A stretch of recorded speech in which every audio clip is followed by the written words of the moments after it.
กรณีที่ดินของเราถูกนำชี้รังวัดเข้ามาสร้างถนนตกเป็นที่สาธารณะลุกล้ำเข้ามาบอกให้ต้องฟ้องร้องดำเนินคดียังไงถึงจะได้ที่ดินเราคืนก็ต้องถือว่าที่ดินตามเอกสารของเราหรือที่เราครอบครองอยู่วันดีคืนดีเทศบาลอบตมีการมานำชี้รังวัดบอกเป็นถนนสาธารณะเฮ้ยสวยแล้วหรือบางทีไม่มีการชี้รังวัดสร้างถนนคอนกรีตเข้ามาในที่เราเลยนะปัญหาจึงเกิดมาเฮ้ยตกลงมันเป็นที่สาธารณะเลยเหรอหรือความเป็นสาธารณะตกลงเอกสารเราจะต่อสู้ได้ไหมอ้างได้ไหมมีหลักกฎหมายยังไงทีนี้การต่อสู้มันต้องเริ่มยังไงศาลดูยังไงหลักการแพ้ชนะในคดีต้องเริ่มยังไงครับพี่อานนท์ในเรื่องนี้นะครับถ้าเราจะต่อสู้มันก็ต้องมาตรวจสอบก่อนความเป็นที่สาธารณะปกติเราก็ต้องมาดูนะว่าที่สาธารณะมีการกำหนดไว้ในประมวลกฎหมายแพ่งและพาณิชย์มาตรา1304ซึ่งมีการกำหนดว่าสาธารณสมบัติหมายถึงว่าทรัพย์สิ่งทุกชนิดที่ใช้เพื่อประโยชน์สาธารณะหรือสงวนไว้เพื่อประโยชน์สาธารณะวงเล็บหนึ่งที่ดินรกร้างว่างเปล่า2ก็คือทรัพย์สินที่ประชาชนใช้ร่วมกันนั่นหมายถึงว่ากรณีว่าที่รกร้างว่างเปล่าเขาก็สันนิษฐานว่าเป็นที่สาธารณะที่สำหรับประชาชนใช้ร่วมกันก็ถือว่าเป็นที่สาธารณะประเภทป่าไม้ที่ใช้ร่วมกันก็ทุ่งเลี้ยงสัตว์บ่อบาดาลห้วยหนองคลองบึงเหล่านี้ก็ต้องถือว่าเป็นที่สาธารณะหรือทางสาธารณะหรือบึงสาธารณะเมื่อความเป็นสาธารณะเกิดขึ้นแล้วก็จะมีหน่วยงานที่เขาเข้ามาไฟท์กับเรานั่นคือเป็นหน่วยงานที่มีอำนาจดูแลรักษาที่สาธารณะถนนสาธารณะซึ่งกำหนดไว้ในกฎหมายท้องถิ่นนะโดยปกติก็จะมีหน่วยงานที่เกี่ยวข้องคือ1อบตอบตเขาก็จะมีอำนาจดูแลรับผิดชอบทรัพย์สาธารณะนะครับตามพรบสภาเทศบาล2537และระเบียบกระทรวงมหาดไทยว่าด้วยการดูแลรักษาที่ดินสาธารณะ2544อบตเขาจะดูแลในเขตเขาใครมาลุกล้ำจะขึ้นทะเบียนจะสร้างถนนเขาก็จะเข้าไปสำรวจแล้วขึ้นนสลด้วยส่วนหนึ่งนั่นก็คือถ้าเข้ามาในที่เราเขาก็จะอ้างว่าเป็นที่เราก็ต้องไฟท์กับอบตอันที่สองนี่คือเทศบาลก็ถือว่ามีหน้าที่ดูแลที่สาธารณะหรือถนนสาธารณะตามพรบเทศบาล2496มีอำนาจดูแลรับผิดชอบรวมทั้งมีอำนาจขึ้นที่หนังสือสำหรับที่หลวงนสลนะฮะเขาจะมีการออกไปวัดตามที่ต่างๆวัดถนนขึ้นเป็นทางหลวงชนบทแผ่นดินวัดห้วยหนองคลองบึงขึ้นทะเบียนนสลเป็นทางสาธารณะถนนสาธารณะหรือที่สาธารณะตรงนี้เมื่อเขามารังวัดเข้ามาในที่เราไฟกับเขาสู้กับเขาฟ้องเขานะนอกจากนี้ก็จะมีหน่วยงานประเภทอบจองค์การบริหารส่วนจังหวัดซึ่งอยู่นอกเขตเทศบาลออกไปนายอำเภอกำนันผู้ใหญ่บ้านนะตามพรบลักษณะปกครองท้องที่2457นั่นคือการที่เราจะฟ้องหรือสู้กับหน่วยงานที่เขาดูแลเราต้องดูว่าใครมาไฟท์กับเราเทศบาลมาออกเอกสารอบตมาออกเอกสารอบตมาสร้างถนน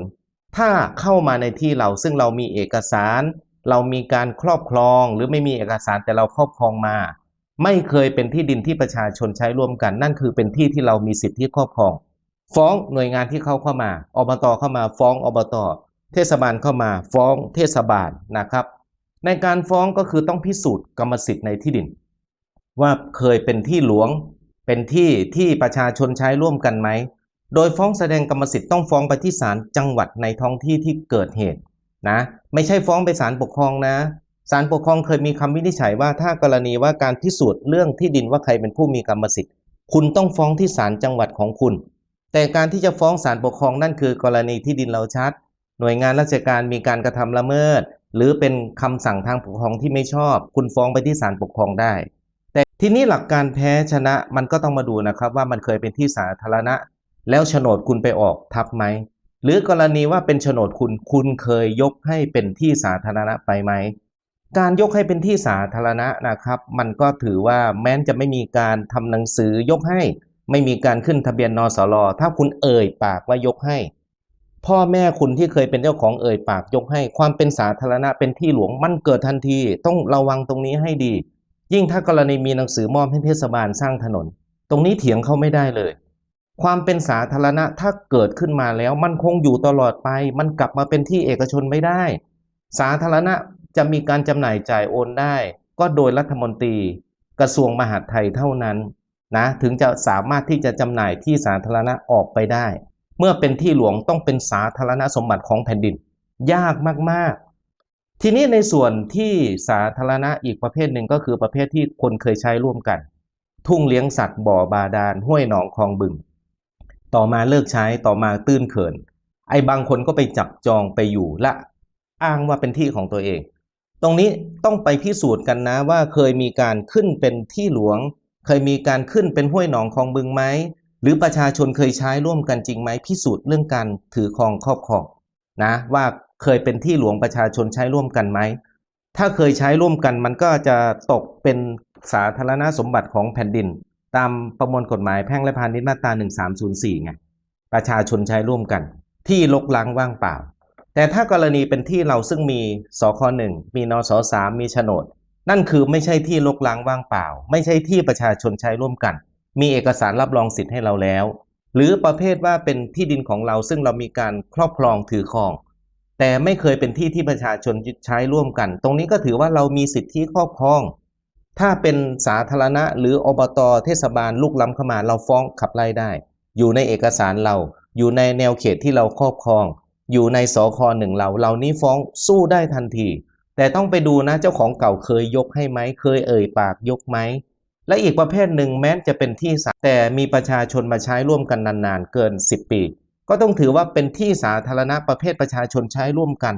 มันคืนกลับสู่สภาพไปแล้วนะฮะเป็นที่สำหรับประชาชนใช้ร่วมกันเป็นข้อสันนิษฐานของกฎหมายเลยว่าอยู่ในที่ดินของคุณแต่คนเขาผ่านมาเป็น10 ปีตกเป็นที่สาธารณะเหมือนกันนะแม้อยู่ในเอกสารโฉนดทีนี้การที่เราจะแพ้ชนะศาลวินิจฉัยยังไง